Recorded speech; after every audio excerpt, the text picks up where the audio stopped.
రాజకీయాల్లో హత్యలు ఉండవు, కేవలం ఆత్మహత్యలు మాత్రమే ఉంటాయని అంటూ ఉంటారండి. ఎందుకంటే ప్రత్యర్థులు చేయలేని నష్టాన్ని కొంతమంది నేతలు తమ నోటి దూలతో తామే చేసుకుంటూ ఉంటారు. తాము మునిగిపోవటమే కాదు, ఆ నోటి దూలతోటి తమ యొక్క పార్టీని కూడా ముంచేస్తారు. ఈ మాట ఇప్పుడు ఎందుకు మాట్లాడుతున్నానో తెలుసా? ఒక మహిళా నేత తాజా ఇంటర్వ్యూ చూసిన తర్వాత, ఆ నేత ఎవరో మీకు అందరికీ పాటికి అర్థమై ఉండాలండి. ఫైర్ బ్రాండ్ అంటారు, వివాదాలకి మరో పేరు అని కూడా చెప్తూ ఉంటారు. నగరి మాజీ ఎమ్మెల్యే, మాజీ మంత్రి ఆర్కే రోజా. రోజా సంగతి అందరికీ తెలిసిందే. అవటానికి ఆడమనిషే కానీ నోటి తుత్తర, నోటి దూల మాత్రం చాలా ఉందని చెప్పుకోవచ్చు. మాట్లాడే విధానం చేత కాదు అని కూడా మనం చెప్పుకోవచ్చు. అచ్చంగా చెప్పాలంటే రోజా అంటే వార్తల్లో ఎప్పుడూ నిలిచిపోయేటటువంటి పేరు.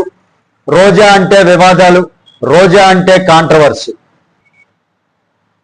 కానీ ఈసారి మాత్రం విమర్శలు దాటి వ్యక్తిగత దూషణల వరకు వెళ్ళిపోయిందా అనేటటువంటి చర్చ మొదలైందండి. మరలా తాజాగా ఓ ప్రముఖ ఛానల్కి ఇచ్చినటువంటి ఇంటర్వ్యూలో తమిళనాడు ఎన్నికలు, విజయ్ రాజకీయ ఎంట్రీ గురించి మాట్లాడుతూ విజయ్ గెలవడానికి కారణం జగనే అన్నట్లుగా మాట్లాడారు. ఓకే, అంతవరకు బాగానే ఉంది. అండ్ జగన్ ఫోటో వల్లే విజయ్ గెలిచాడంటూ వైసీపీ వర్గాలు చేసుకుంటున్నటువంటి ప్రచారంపై ప్రశ్న వచ్చింది. ఇక్కడి వరకు ఓకే. కానీ ఆ ప్రశ్నకు సమాధానం చెప్పే క్రమంలో సంబంధం లేకపోయినా కూడా పవన్ కళ్యాణ్ గారిని లాగటం, అతనిపై వ్యక్తిగత స్థాయిలో దూషణలు చేయడం, అదే ఇప్పుడు పెద్ద దుమారం రేపుతుందండి.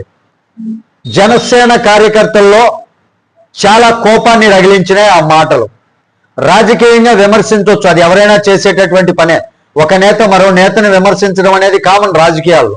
విధానాలపై దాడి చేయొచ్చు, వాళ్ళు చేసేటటువంటి పనులు ఏవైతే ఉన్నాయో ఆ పనుల మీద విమర్శలు చేయొచ్చు, ఇంకా ప్రజలకు ఉపయోగపడేటటువంటి వాటి మీద మాట్లాడవచ్చు, ఇలా ఏదైనా చేయొచ్చు. పార్టీ యొక్క నిర్ణయాలను కూడా ప్రశ్నించవచ్చు.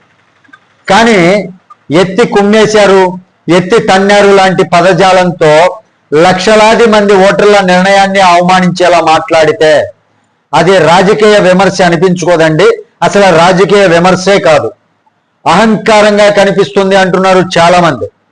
అందుకే ఇప్పుడు సోషల్ మీడియాలో జనసేన కార్యకర్తలు మండిపడుతున్నారండి. కొంతమంది అయితే నేరుగా ఒక నిర్ణయానికే వచ్చేశారు. ఇక జీవితంలో రోజా మళ్ళీ గెలవకుండా రాజకీయంగా ఎదుర్కోవాలి అంటూ పోస్టులు పెడుతున్నారండి. ఇక్కడే అసలు రాజకీయ ఆత్మహత్య మొదలవుతుంది అని మనం అనుకోవచ్చు. ఎందుకంటే ఒక నాయకుడి మాటలు ప్రత్యర్థిని కాదు, సొంత పార్టీనే డ్యామేజ్ చేసే పరిస్థితి వచ్చింది. ఇప్పుడు మరో ఇంట్రెస్టింగ్ పాయింట్ చూడండి. విజయ్ గెలుపు గురించి మాట్లాడేటప్పుడు జగన్ ఫోటో వల్లే గెలిచాడు అంటారు. అయితే అదే లాజిక్ ప్రకారం జగన్ సొంత రాష్ట్రంలో ఎందుకు ఓడిపోయాడు? ఇదే ప్రశ్న జనసేన కార్యకర్తలు అడుగుతున్నారండి. జనసేన పార్టీ అభిమానులు అడుగుతున్నారు. అది చరిత్రలో ఎప్పుడూ చూడని స్థాయిలో ఎందుకు ఓడిపోయాడు జగన్? నిజంగానే ఆయన ఫోటోకి అంత మహత్యం ఉంటే? ఈ ప్రశ్నకి మాత్రం వాళ్ళ దగ్గర సమాధానం లేదు. ఇంకా మాట్లాడితే వీళ్ళన్న పాడిందే పాటరా పాసిపల్ల దాసిరా అన్నట్లుగా వాళ్ళు ఒకే పాట పాడతారండి. ఇంకా ఈవీఎంలకు అదే మాట్లాడుకుంటారు ఎక్కడైనా సరే. ఓడిపోతేనేమో ఈవీఎంల వల్లే ఓడిపోయాం, ఈవీఎంలు ట్యాంపరింగ్ జరిగా అంటారు. గెలిస్తేనేమో ప్రజల తీర్పు, ప్రజలు మా వైపే ఉన్నారు, ప్రజలు మంచిగా తీర్పిచ్చారు అంటారు.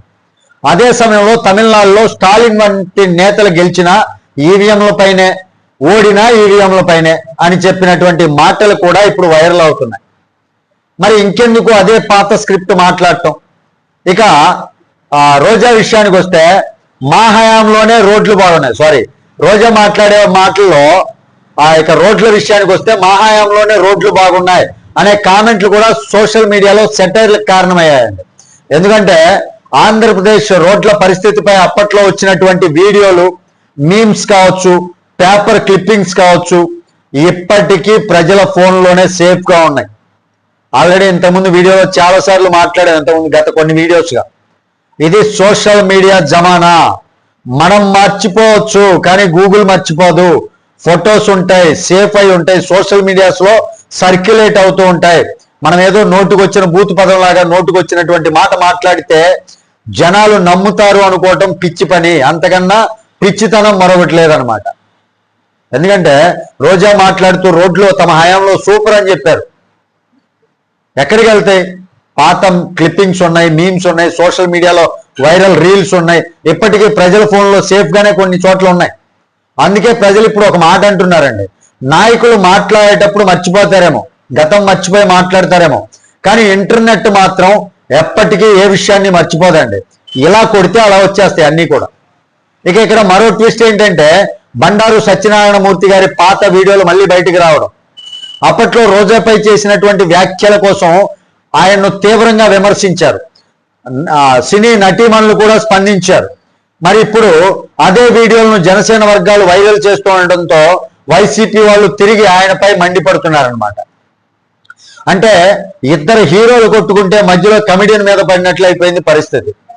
రాజకీయాలు ఎంత విచిత్రంగా కూడా తిరుగుతాయా అనిపించేటటువంటి సిచ్యువేషన్ ఇది వాస్తవానికి. కానీ చివరికి ఒక మాట మాత్రం నిజమండి, రాజకీయాల్లో ప్రజలు ప్రతిదీ గమనిస్తూనే ఉంటారు, గమనిస్తారు కూడా. ఎవరెంత మాట్లాడారు, ఎవరు ఎలా మాట్లాడారు, ఎవరు ఏమి మాట్లాడుతున్నారు, ఎప్పుడు హద్దు దాటారు అన్నీ గుర్తుంచుకుంటారు.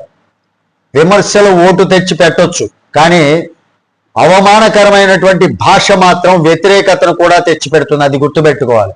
అందుకే అంటారు రాజకీయాలు కొందరిని ప్రత్యర్థులు ఓడించరు, వాళ్ళ నోరే వాళ్ళని ఓడిస్తుంది అనమాట. Same like that రోజాలాగా.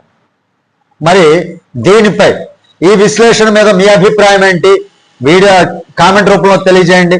వీడియో నచ్చితే ఖచ్చితంగా లైక్ చేయండి, ఛానల్కి సబ్స్క్రైబ్ చేసుకున్నాను కొంచెం సపోర్ట్ చేయండి.